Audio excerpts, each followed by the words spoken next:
honor to Yah, Jesus Christ, the head of my life. This video today is for those people that are not aware of what's going on with Battlefield 6. On this channel, I got a lot of changes happening here.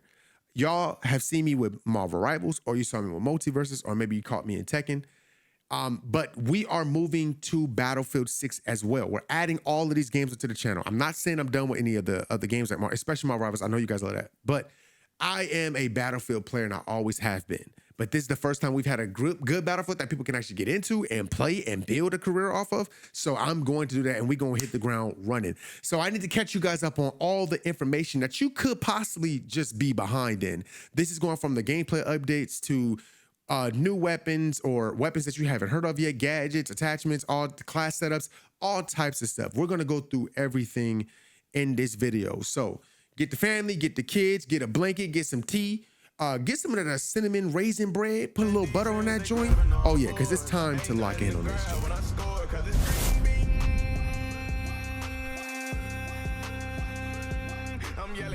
This is the Phantom edition. If anybody's wondering like what do you get when you buy the other edition of the game, it's just more of a like a grayed out black skin. I don't think this is bad either. I actually think this is pretty good though.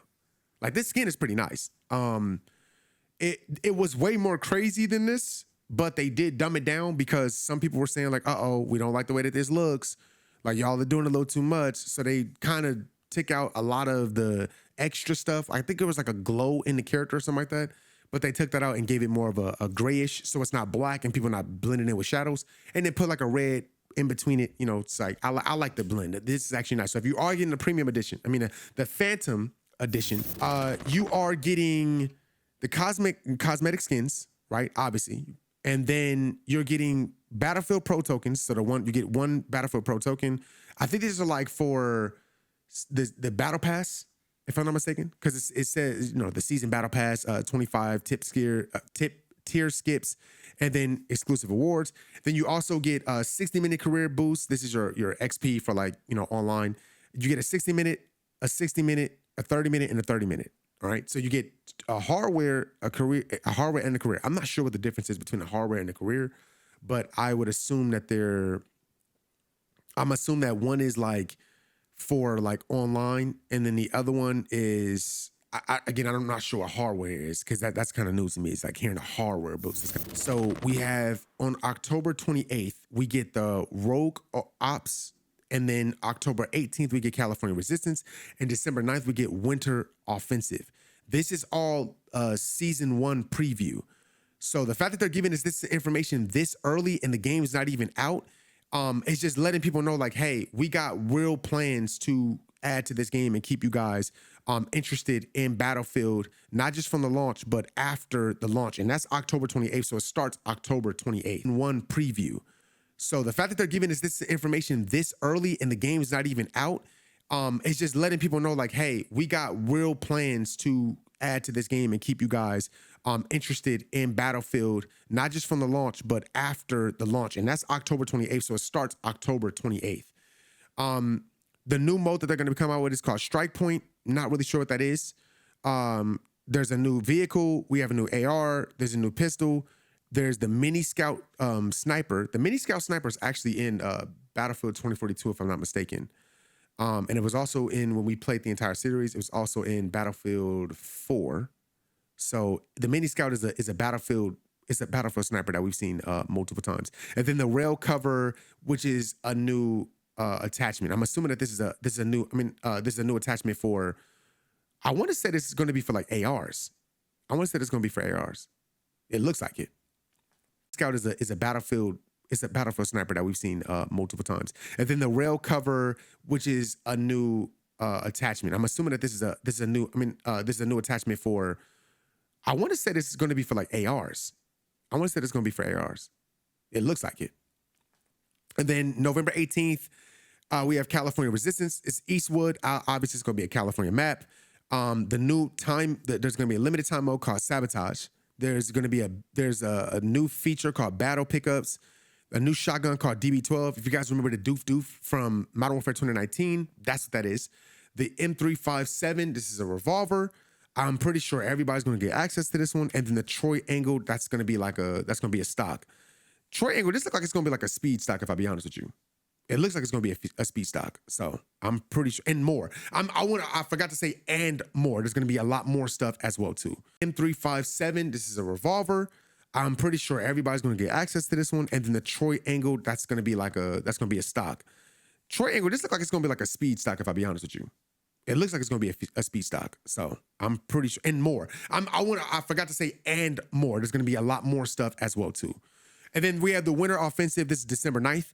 We have the Ice Lock Empire State. This might be the same map. It's just snow, right? It's the same map the Empire State map that we played before, but it's just snow this time. The limited time mode is going to be Ice Lock, and then the Ice Climbing Axe. The question is this going to be in the Battle Pass? That's what I was also wondering too. Is all of this stuff going to be Battle Pass related, or are we getting this as soon as we jump into the game? I'm pretty sure it's going to be Battle Pass related, just like how Call of Duty does their stuff, or any other game, they put it in the Battle Pass for you to unlock it, which I'm not mad at. So if it is in the Battle Pass, it just gives people something to grind for. So Strikepoint is a small team tactical mode 4v4 where a squad fights another squad across multiple rounds to capture a key. So this is basically S&D. This is basically S&D. So they're coming out with an S&D mode for Battlefield, which is unique. I'm not gonna lie to you. 8v8 combat. Destroy as many sites as possible before the round time finishes. Use your creativity and your arsenal to do so. Each team has 1 round each to go on offense and defense. The team who successfully detonates the most sites wins. That actually sounds like a pretty good mode though. That's unique to Battlefield as well too. Like Battlefield don't really do these types of modes. So you play offense and defense. It doesn't seem, it's not one life only.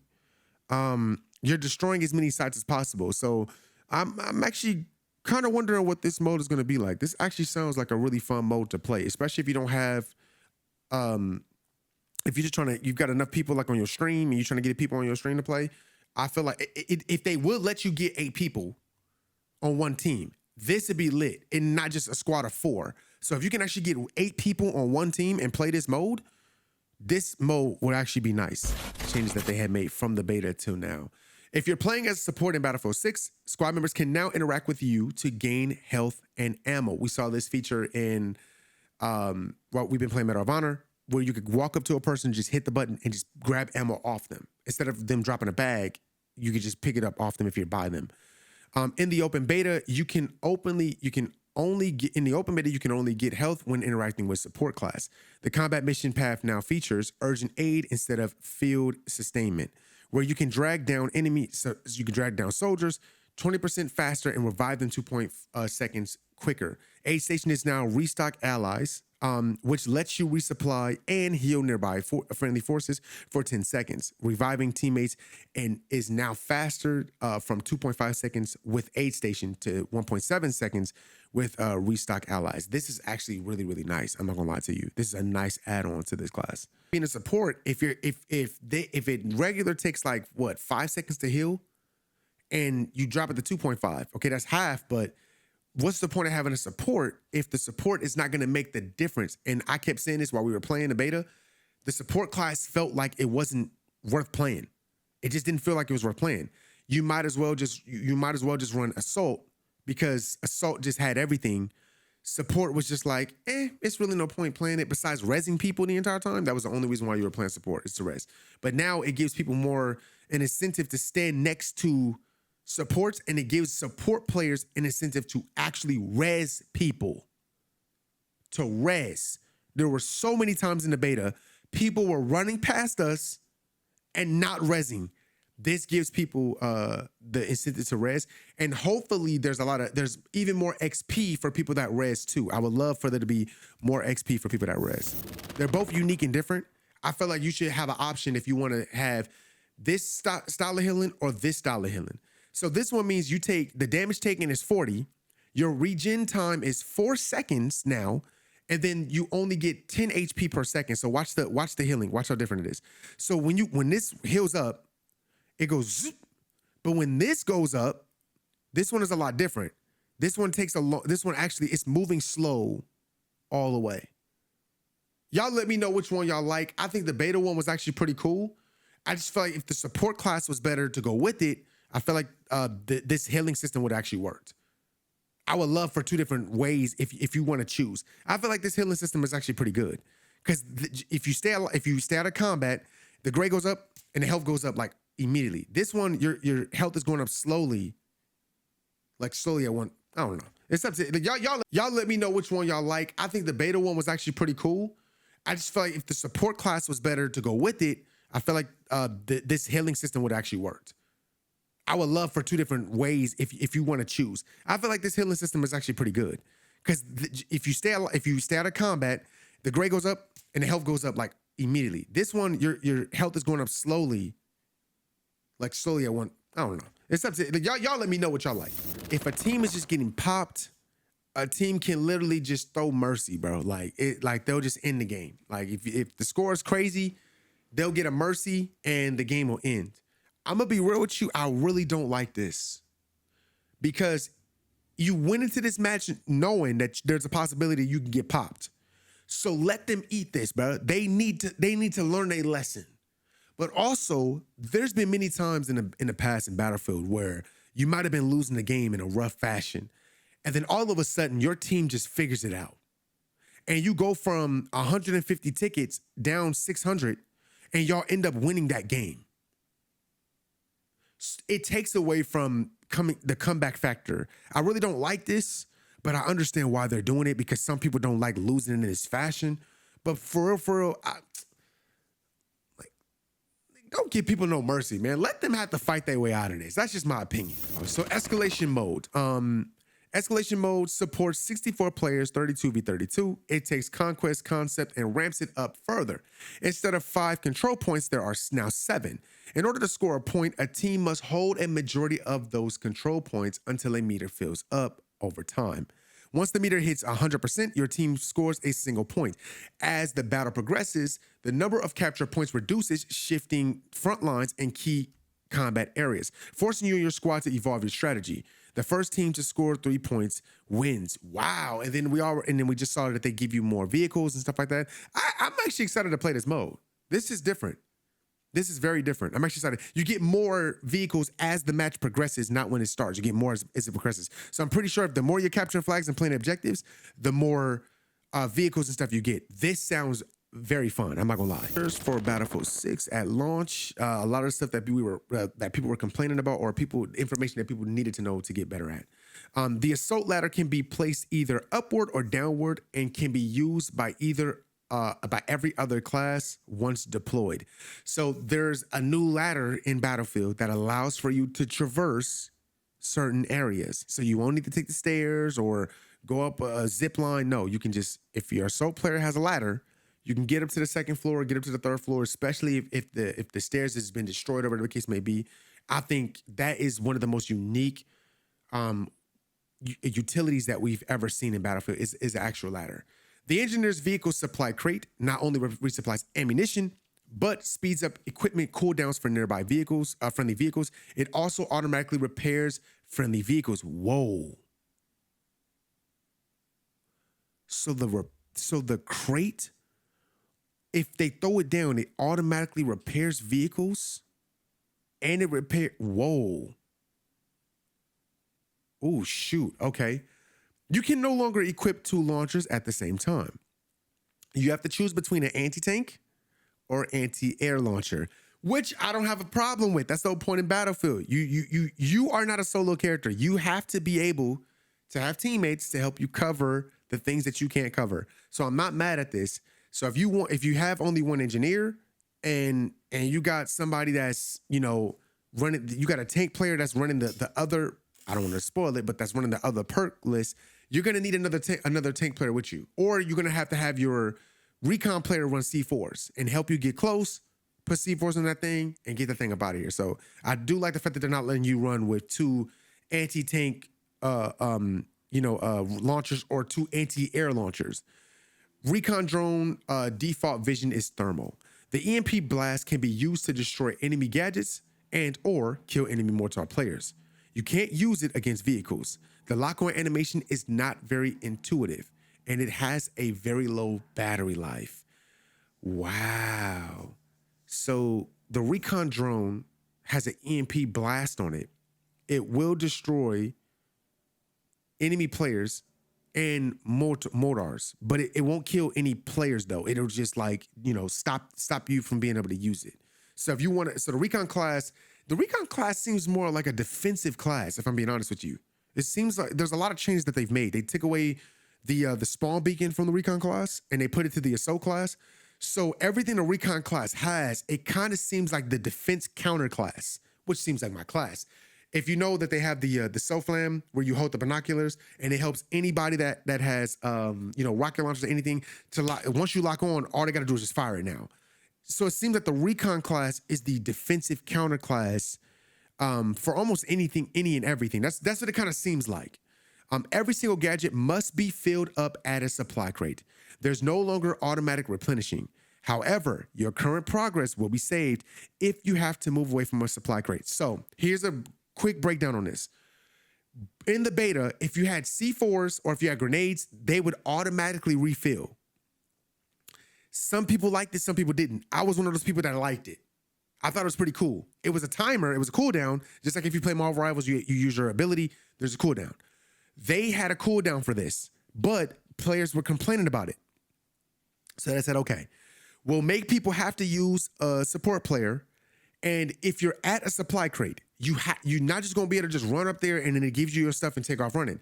What that used to do in older battlefields would imply camping or imply spam. People would spam rocket launchers, spam you know, the grenade launchers and stuff like that. It would just get mad annoying. So instead of just giving you your gadgets and stuff immediately, you have to stand on the supply crate. Then your cooldown meter starts to go up. Once you fill it, that's when you get your gadgets again. The trick is if you run away from it, it doesn't start you over. You're still at, if you were at 70% and somebody threw a grenade at you, you ran away from it, went back to it, you'll still be at 70% and you'll be able to finish your meter out. Okay. So I think that's an absolute W to add that to the game. If they were going to adjust the system the way that they adjusted it. The green circle around supply crates has been removed. Some people felt like that was annoying. I really didn't. I think it's a good idea to show people where, like, where do you need to be at so that the supply crate is actually effective. But people complained about that green circle, saying it was like cluttered and there was too many icons, so they took the green circle out. I really wish that they would just give people an opportunity to choose if they want this or not. Because somebody like me, I actually liked the indicator if I was standing inside the supply circle or not. Let people choose this in their settings. I don't know. Now we have a little icon at the bottom of the screen when we're within the effective area of resupply. If you're running out of ammo, support players and supply crates will start to post on your minimap, making it easier to find ammo. Great quality of life change. You're out of ammo, you're low on health. Whoever's around you that's a support player, they'll start pulsating. I hope that it's also vice versa. People that are out of ammo or low health, they're also pulsating for them too, for the support players as well too. I think that would help. The mortar has no follow camera like BF1. Once deployed, you can aim by using the minimap. That's not bad. I don't think that's bad. It's gonna be weird because normally like it'll be like an over-the-top camera to show you like where you're shooting the mortar. But now they're saying it's going to be the mini map instead of being that. So it's not bad. It's just, it'll be weird, but it's not bad. If you spot an enemy player by pressing the corresponding button, it will now appear a bracket for a short amount of time, indicating that this player has now spotted for your team. Manual spotting has a cooldown to prevent spamming the spot button. In Battlefield 6 in the beta, it was really weird when you would spot somebody because you really didn't need to. You would spot somebody by just looking at them or just looking in that direction. There would be like a diamond that would pop up over their head. They nerfed that because that's just bad. I don't think that's good for you to just be looking and then they're hiding behind something and they're trying to play incognito and the diamond pops up over their head, but you didn't press the spot button. That's a lack of skill. I don't like that. So they did fix it. If you look at somebody and you spot them, they'll have a diamond over their head, but it'll be like hollowed out. That means that only you can see them. You were looking in that direction. You were ADSing or just looking in that direction. I think it's like now 2 or 3 seconds. You have to look at them for like 2 or 3 seconds. It'll be hollow. They're not spotted for everybody on the map or the squad. They're only spotted for you.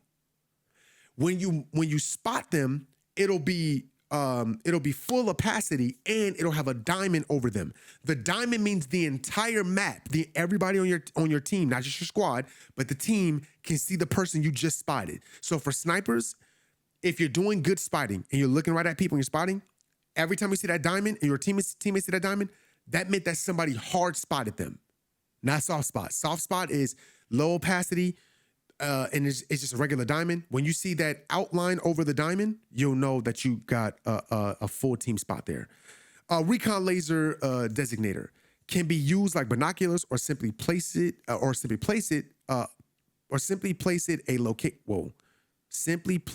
location and remotely access it from behind cover. It has more zoom options, including the normal and thermal vision. This is what I was talking about, like with the Recon, you hold the soul flame and you put a laser. It helps for people to not have to like look and lock on it. So this is why I said the Recon class is a defensive class. It's very counter defensive. There's below radar for all air vehicles. There's a kill card by getting crushed by debris. Wow. Players can now quickly thank you, medics and squad mates, after being revived by just toggling a button via a new prompt instead of opening the commo rows. They've always had that feature. Like if somebody resed you and you wanted to say thank you, you just press the ping button and it would say thank you. You know what I'm saying? So that not being there was kind of weird. Tap fire has been improved. Now, mind you, this is a big deal. Tap fire is a big deal.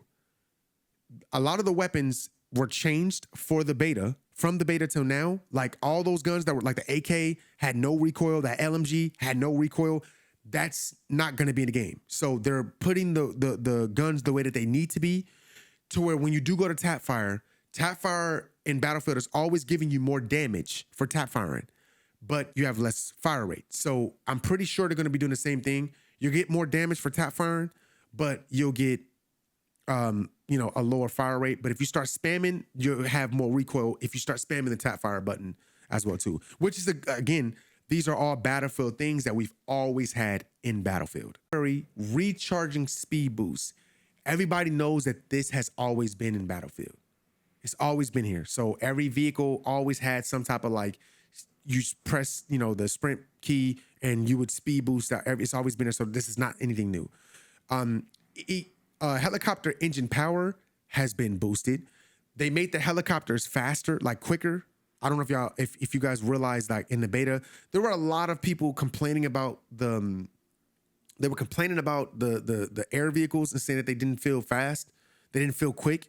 So they gave them a little bit more acceleration. So we'll definitely see when the game comes out. First person view in vehicles has been improved. They are now just as viable as firing in third person. That should always be a thing. The M87A1 shotgun now takes more shells to score a kill. Remember, this thing was broken. When we watched the Battlefield 6 reveal at their event, that shotgun was running the event. And when we got into the beta, it was still running the beta. So it was very hard to deal with people up close. There was really no need to run the support class, which was supposed to give you better hip fire with the SMGs, because you could not compete with that M87. But now it requires more shells, which means people need to fire and keep you in between their crosshairs, which if you're running a shotgun, that it's like a circle.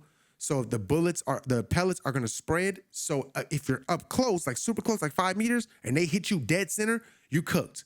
But if they're further away, like 10 meters, which is people were getting dropped from 10, 15, 20, one shot, it's going to take more shells. So it'll take maybe like 3 pumps, and further it's going to take 4. So, but again, nobody should be getting one pumped by a shotgun, no less than 5 meters or less. I would say even like 3 meters or less. Other than that, it should be 2 pumps every time. Or depending on where they hit you. They hit you neck up, yes, 1 pump. But if they're hitting you chest, always 2 pumps. It just makes the game fair. DICE has made several adjustments to the way weapons behave, with recoil and firing characteristics now more accurately reflecting the chosen weapon. That's what I was talking about earlier. So there were weapons that were broken that had no recoil. They changed that. There have been changes to the range differentiation between weapons. So there were also some guns that are close firing weapons that were firing far out and dropping people. This, when people kept saying that time to death was crazy, like there were weapons doing jobs that they shouldn't be doing. Weapons that were dropping you in ways that they shouldn't be dropping you, especially if that weapon is a fast firing weapon and it's supposed to be a 0 to, like 30, 40 meter weapon. Not a 0 to 100 meters is doing damage. They adjusted that, and I'm happy to see that change. There have been adjustments to movement mechanics with the slide and jump speed reduced. If you guys were here for the podcast, you guys saw the slide jump was kind of crazy. People were like bunny hopping, and it was like continuous speed.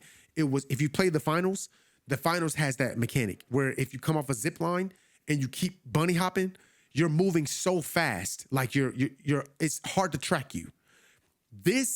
In this game, it was so broken that if you had speed and momentum, when you slid and jumped, you were moving at flash speed, but there was no penalty for jumping.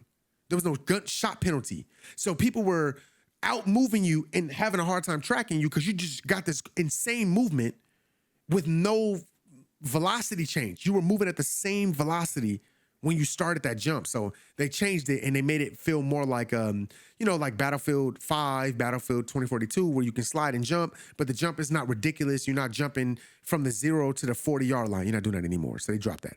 Back-end and server-side updates to hit detection and netcode have been improved since the open beta. We knew that was coming because there was a time to death issue. DICE has increased inaccuracies when firing while jumping and sliding, contributing to a gameplay pace that rewards skillful movement without becoming too fast or unpredictable. That's Battlefield. So there's never been a Battlefield where sliding is the primary thing, where you're sliding and shooting at the same time and you're lasering people. No, this game is based off simulation, not realism.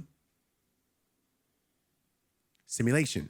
It simulates reality to a certain point, to a certain degree. It still is not realistic. But they don't want people to think that movement is the primary source here.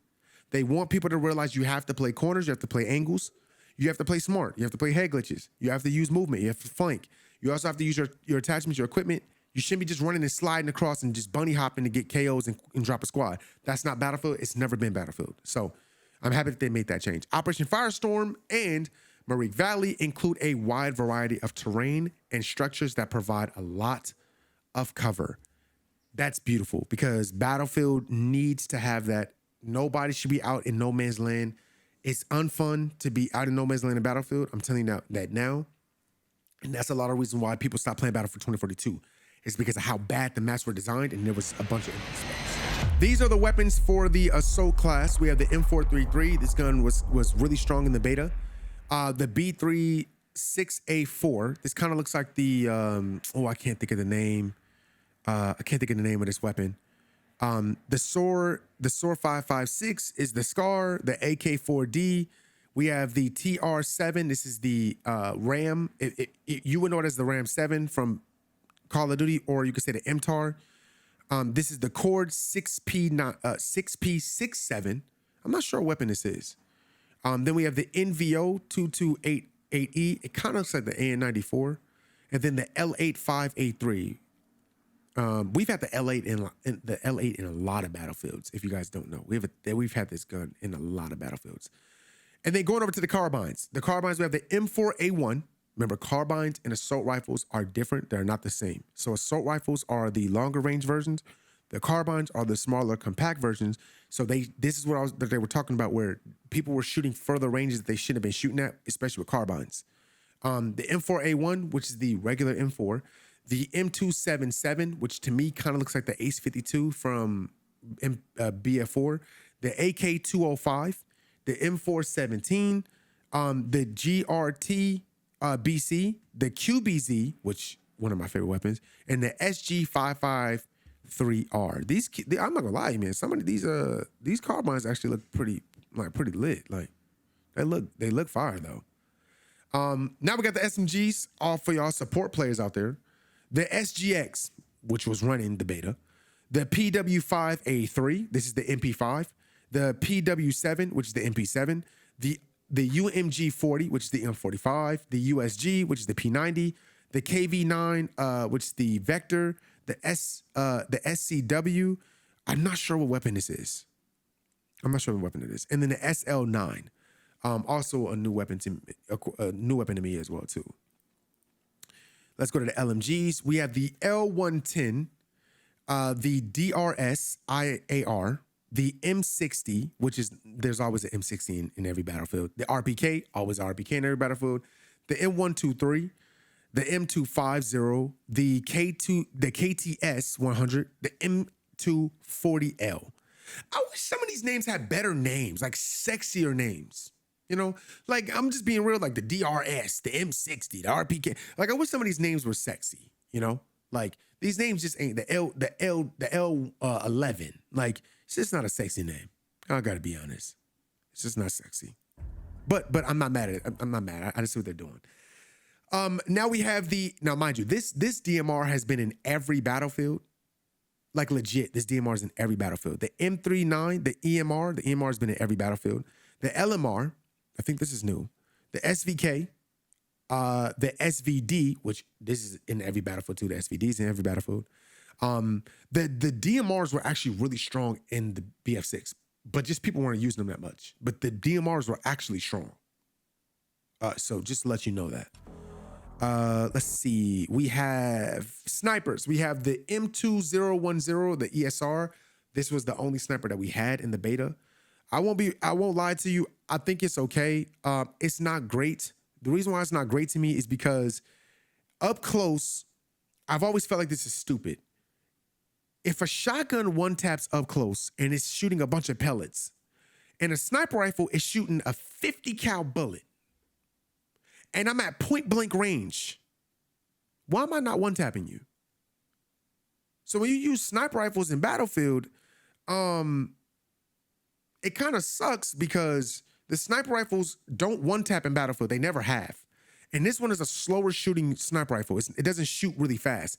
But it just always bothered me that you're shooting a 50 cal bullet and you're not one tapping people. Or at least if I hit you with a sniper, I should be able to quick melee you, like shot punch you. Because you're one shot. You're not one shot. It only does like maybe sometimes it'll do 60 damage. The max it'll do is like 80. So you can see like it says 100 damage here in the corner. Make sure you guys can see this. Sit there real quick. Move my camera out the way.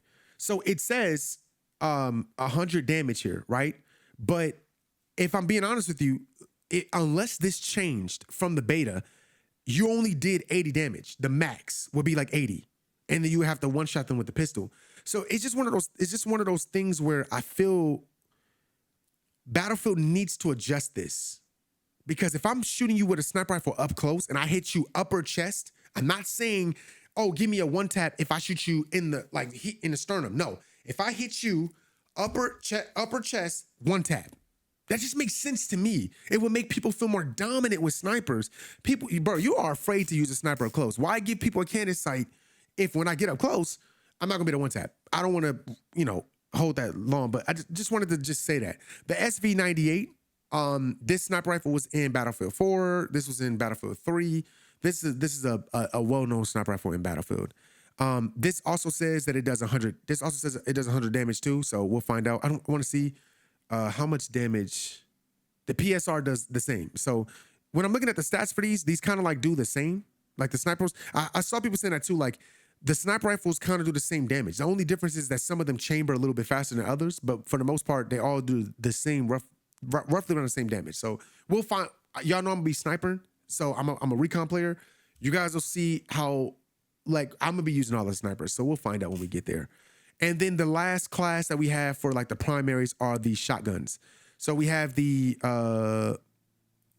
can't see what the name is for the shotgun though. So we have the M1014, and then we have the 18.5 KS.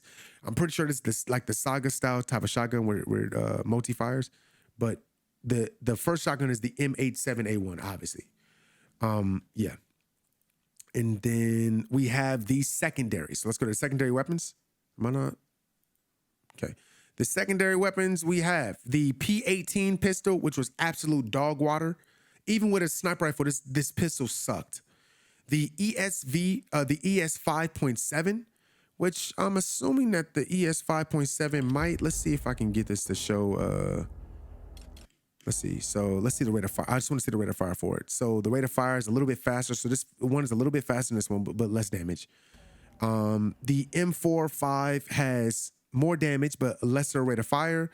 And the M44 Magnum, this is a Magnum. So y'all already know I'm a Magnum player. I love Magnums with a sniper rifle because sometimes the pistols just don't, when you got a sniper and it only does 60 damage, I don't want to be that, especially with a game like Battlefield where the TTK is super fast. So I'd rather just have a Magnum and just flick and hit you once and get you up out of here. So I will be running this Magnum when I'm playing this. It does shoot really slow. So I hope that the chambering is not too slow. But 163, that does seem a little slow. And then let's see, do we have anything else out of this? No, that's it. That's it for this video. This thing is kind of crazy because I feel like this is gonna get fixed. If you hit somebody, you hit them one time and they're done. But this thing, you hit the wall once and it destroys the whole wall. Like it takes, I don't think it should do that.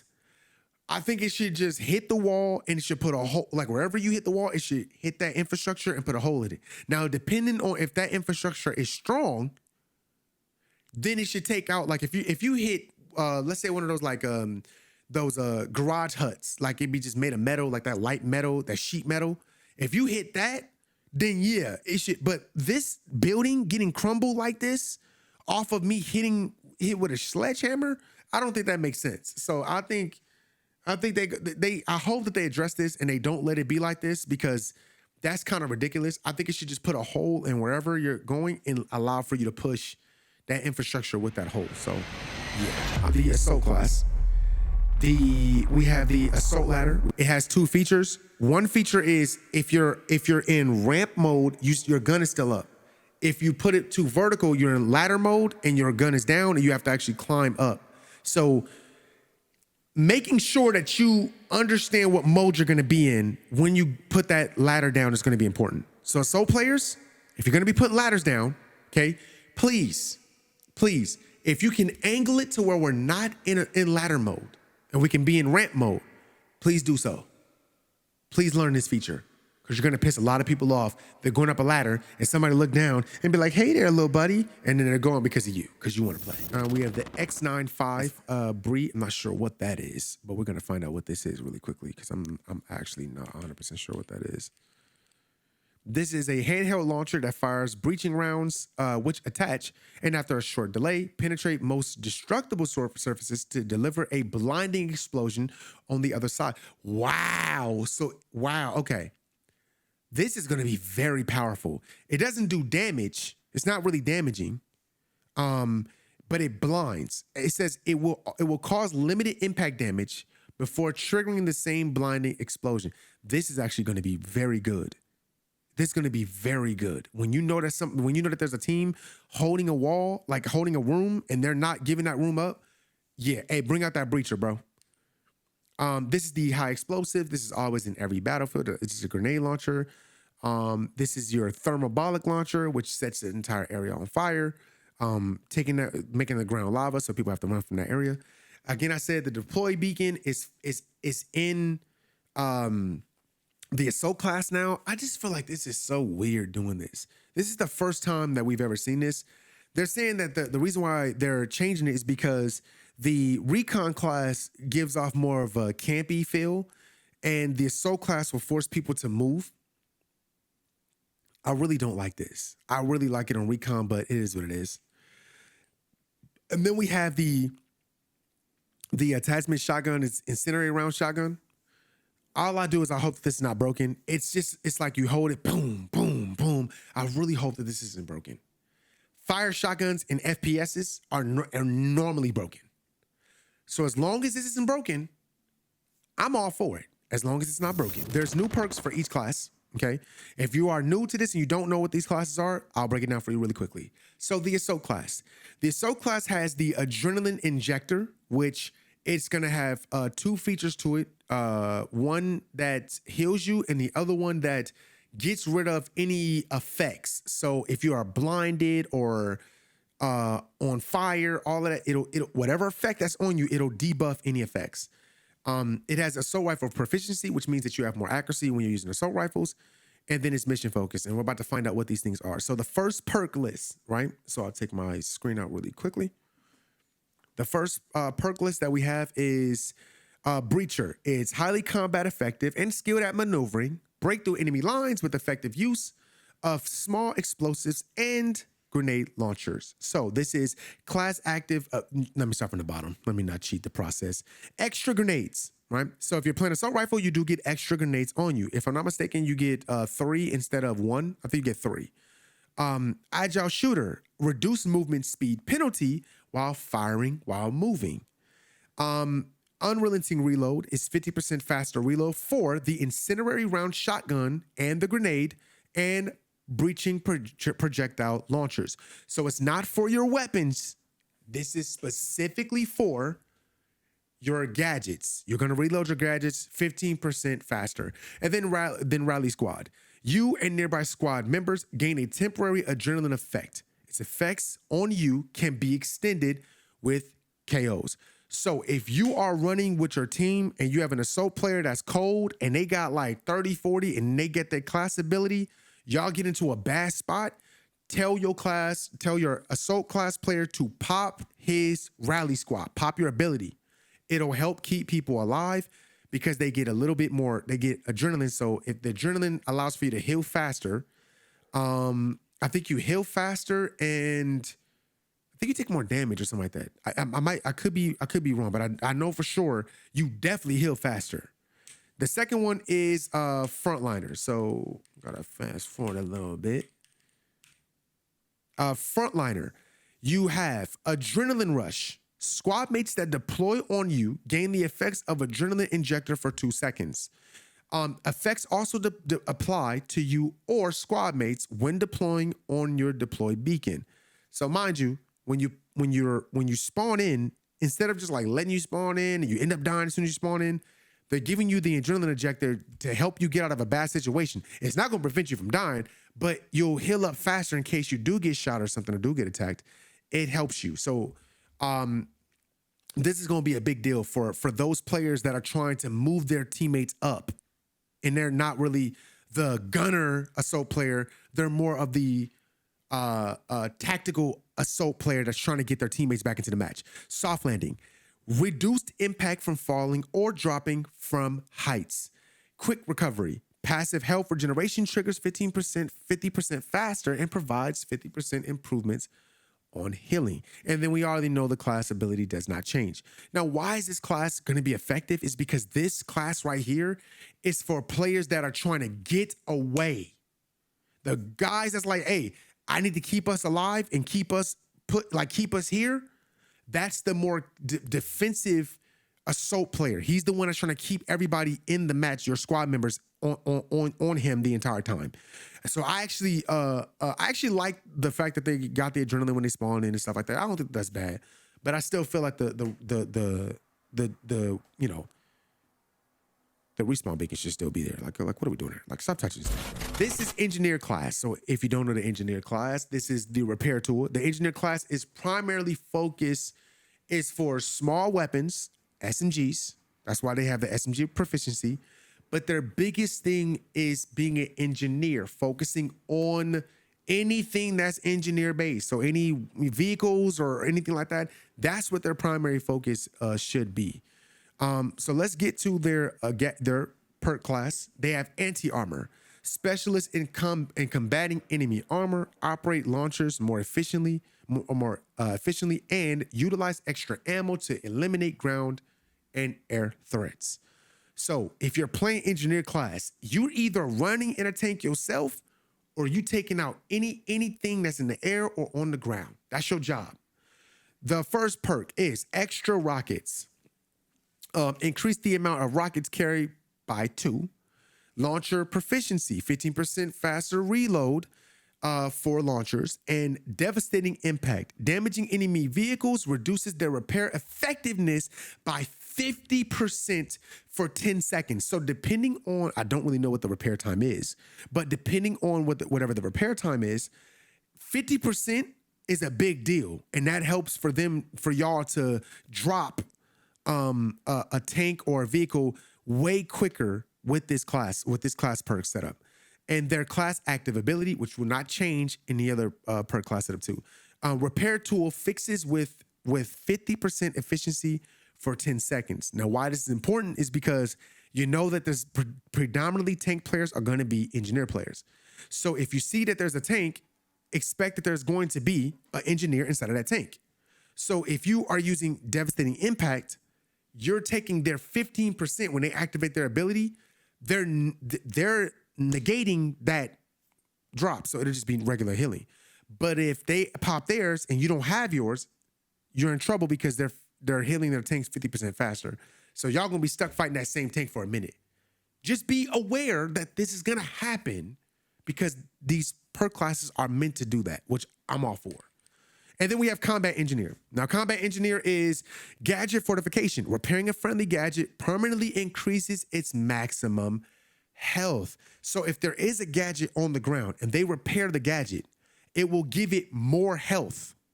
So if there's a trophy, like that ATP mine thing, the anti-grenades and stuff, we call it a trophy system, or the sensor, the grounded sensor that shoots out rockets. If an engineer repairs it, understand it's going to take more bullets to destroy it now. Overheat control. Heat buildup on gadgets and vehicle weapons is 50% slower. So you'll know if somebody's running Combat Engineer, if they hold and they trigger with that tank, you know it because it's 50% slower. Vehicle regeneration. Occupy a vehicle to start regenerating its health its health will activate if above its critical damage state. Man, listen, this class right here, if I ever catch any of y'all running Combat Engineer and you sitting over there trying to destroy tanks on the ground with me, I'm going to be very upset. I'm going to be very upset. This specific perk setup is for offensive, aggressive tank or any vehicle play. So any aircrafts, any tanks, that's what this class is for. You have no business picking this class and you're trying to play frontline. Please don't pick this class if you're on the front line. Please don't. We got support class. Now y'all know what support class is. Support supports everything that is on the floor. Every person on the floor, that's what they're here for. So they provide ammo, they provide health. That's what the supply bag is. They also get an LMG proficiency, which means that they use LMGs better than anybody else on the floor. They also get what's called squad supplies. So let's go ahead and let's find out what the squad supplies is. So we have the auto-guided launcher, the MBT Law. This has been in like almost every Battlefield, Battlefield Bad Company 2. It's been in like almost every one. The SLM 93A. This is a I think this is for aerial lock on. This also works a lot easier and a lot better when somebody has the soul flam. So if you have a Recon that has the tracer that shoots a tracer dart, or use the laser, the soul flam, this thing works instantly. It works instantly. It does not need to lock on. Okay, that's why it's a big deal to use this. We have our regular RPG. We have the MAS. This is the long range launcher. This one, I'm pretty sure, I think this is the Javelin. Let me see. It requires a lock on before launch, after which the missile will engage automatic self-guidance, capable of faster and longer range lock-ons for ground and air targets that have been marked with the laser, designator, or tracer dart. So it seems like you're gonna need people that have the self-flam to make their job a lot easier, bro. I'm gonna be honest, especially if you're getting just bombarded by vehicles. Aim guided launcher. This is one where like you shoot it and you can actually like if you play Metal Gear Solid and using the Nikita missile, you can turn, or if you play Battlefield Bad Company 2, you can literally guide the missile. So as you shoot it, you can turn it and guide it while at the same time. It's very effective. It just takes a lot of skill to use this. Please understand, this takes a lot of skill to use. The vehicle supply crate, this is what they were talking about. Like if somebody's buy a vehicle supply crate, it'll automatically repair the vehicle if they are by it. Then we have the acoustic AV mine. This thing is crazy. This thing, you plant it on the ground and then it shoots up in the air and it drops down, and I've seen this thing one tap tanks and stuff. So if you get hit, if you're a tank and you get hit by a rocket and you run into this, you're done. This thing is very powerful, like very, very powerful. Then we have the EOD bot. This is a bot that you can drive it in. It can KO people. It can take out tanks and vehicles. It's not fat. It doesn't take them out fast, but you can drive this thing in, and you can play when you're playing modes like Rush. You can steal the objective with this bot. So if your team is protecting this bot and you get there, it can plant the bomb it can plant the MCOM for you without you actually being there. It also has weapons now. So it has something on it where you can actually fire. I think it's it might be is it a flash grenade? So including repairing and arming, where the robot will self-destruct on completion of tasks, launching cluster munitions to clear an area of enemy gadgets. Right. So if there are a bunch of stuff on the ground, you can use this thing to do damage to people and to also destroy, like, you know, any equipment that you see over there. So the EOD bot is a lot better than it's ever been. It's much better than what it's ever been. And then we have the M4A1 slam. This is grounded. You throw this in the ground. If a vehicle goes over it, boom, it just blows up. So these are proximity mines. Or you can just throw these. You can throw these at a tank too. If you jump on top of a tank and just throw it at it, you gonna get dropped too. But they work. And I'm saying these things are very good. That's why these are hard to use, but they're very good. We're here at the support class perks. Now, the first one is urgent aid. Drag down soldiers 20% faster and revive them 2.5 seconds quicker. Revive recovery. Reviving down teammates triggers passive health regeneration. Incoming damage temporarily halts the effect for 1 second. And then defense focus. Defensive gadgets have a 25% resupply rate. GPDIS intercepts 2 more projectiles, making it 5. MPAPS tracking duration is extended by 5 seconds. Deploy cover takes 10% less damage. So y'all can kind of see what this one is. This setup is a pure defensive. If you're playing as a combat, playing combat medic, you're playing defensive. You're constantly rezzing people, picking people up. Your whole job is to just heal. That's what the combat medic is. All right. It's not to say that you shouldn't get shots in, but your primary focus, you have to realize what you're picking. Your primary focus is to keep people in the fight. So combat medic is essentially one of the most dangerous classes because you win matches more when you have more people. Let's just be honest. More players help you win games. So you should be focused primarily. If you pick combat medic and I see you trying to drop 50, I'm not playing with you again. I'm telling you now, chat. I'm not playing with you if I see you doing that. And then we have the class active ability. Restock allies, resupply, and heal nearby friendly forces for 10 seconds. Reviving teammates takes only 1.7 seconds. So if you are a sniper, if you are in a soul class, and you see a combat medic on the floor, you need to drop them, because if we're 5 to 10 minutes into the game, understand they probably have their ability. And if they have their ability, that means that everybody's going to be harder to KO that is standing by them. So the primary focus should be Recon first, supports second. And if there's no Recon, support is always first. Support, then assault. Why? Because assaults have spawn beacons. So you want to get them out the way first and then drop their spawn beacons that's around them. So yeah. Next, the second class, the second class is fire support.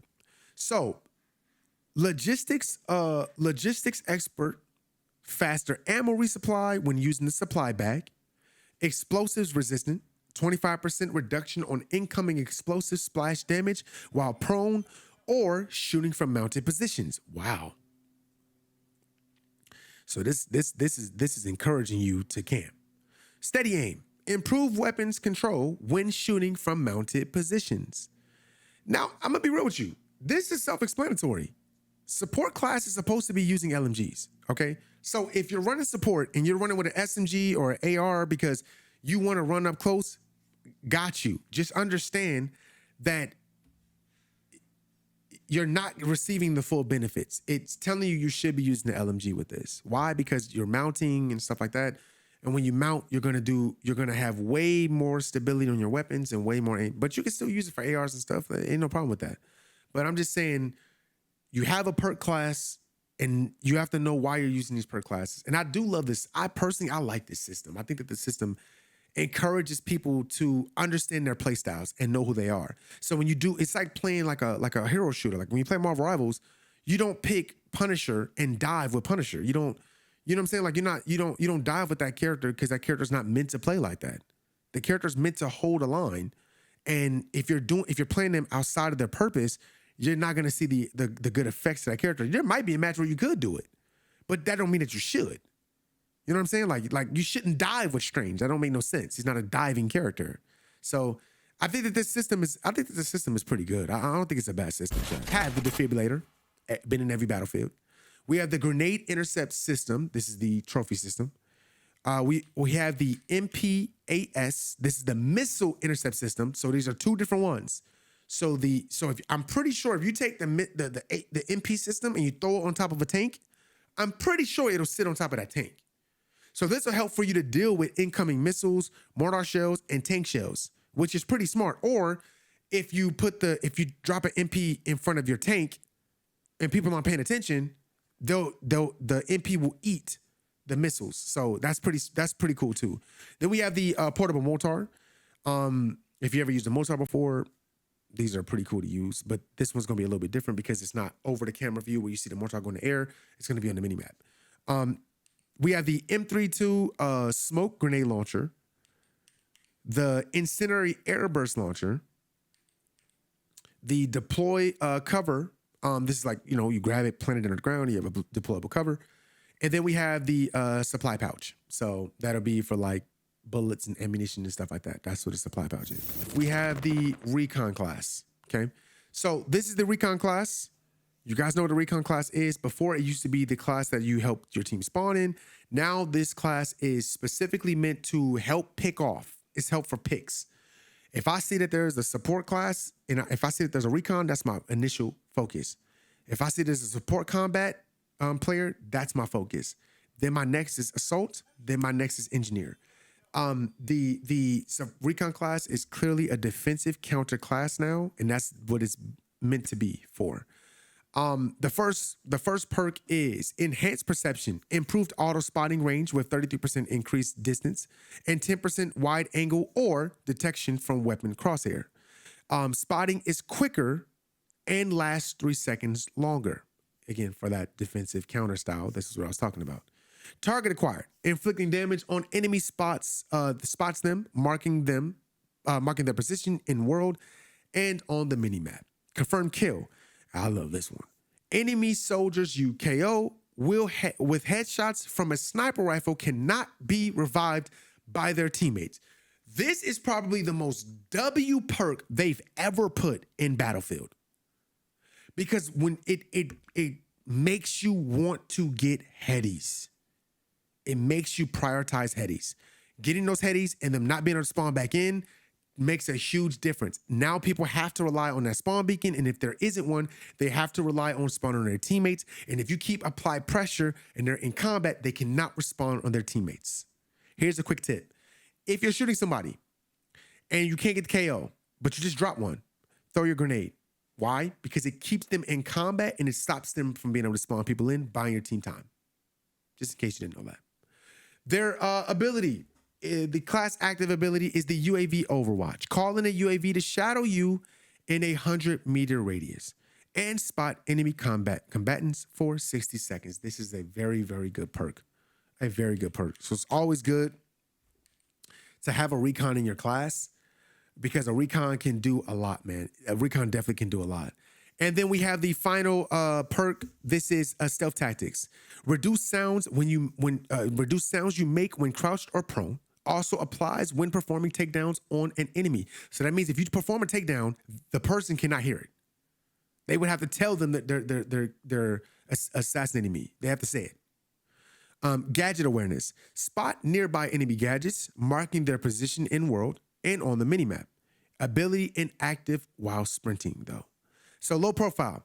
Going prone clears your in combat state 1.5 seconds faster and reduces your spotted status during by 30%.